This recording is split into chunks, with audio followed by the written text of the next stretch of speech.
नमस्कार, मैं doctor Vineet Malhotra, urologist and andrologist VNA hospital Malviya Nagar के नज़दीक नई दिल्ली से।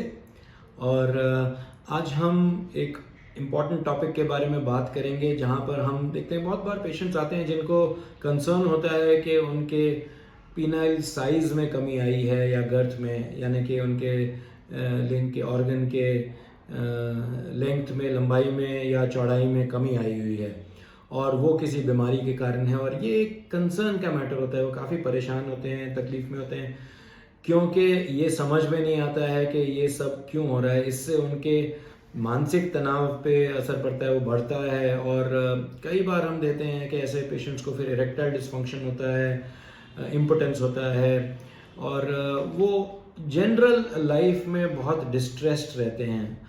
कई बार तो वो ये भी कहते हैं कि जब वो यूरिन पास कर रहे होते हैं या पेशाब करते हैं तो कई बार कपड़ों के ऊपर कुछ छींटे गिर जाते हैं, जिससे कि भी परेशानी होती है बिकॉज पीनाइल साइज़ छोटा हो गया होता है।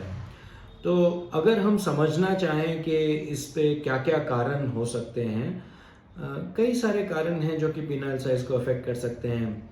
यदि यूरिन के रास्ते को या पीनाइल ऑर्गन को कभी चोट लगी हो या कोई इंजरी हुई हो, कोई यूरेथ्रल इंजरी हुई हो या कोई गांठ बनी हो लिंग में, तो उससे पीनाइल साइज पे अंतर पड़ता है, उसमें फाइब्रोसिस होता है और ये शॉर्टनिंग कर सकता है।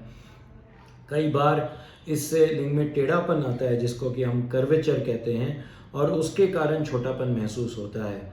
कई बार हार्मोन का संतुलन बिगड़ के भी लिंग में छोटापन आ सकता है। और कई बार ये सर्जरी के बाद, यानी कि किसी किस्म की सर्जरी, प्रोस्टेट की सर्जरी या और कोई पेशाब के रास्ते पे की गई सर्जरी की गई हो, तो उसके बाद भी ये छोटापन महसूस हो सकता है।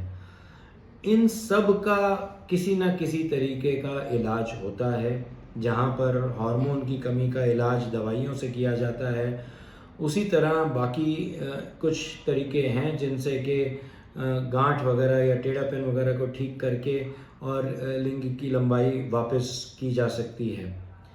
यदि आपको penile curvature, penile size, penile girth या और ऐसी किसी समस्या के बारे में और कोई प्रश्न पूछना हो या आपके मन में और कोई सवाल हो, तो ज़रूर हमारे वेबसाइट या दिए गए नंबर पे हमसे संपर्क करिए, हमसे सवाल पूछिए और हम इनका जवाब ज़रूर देंगे।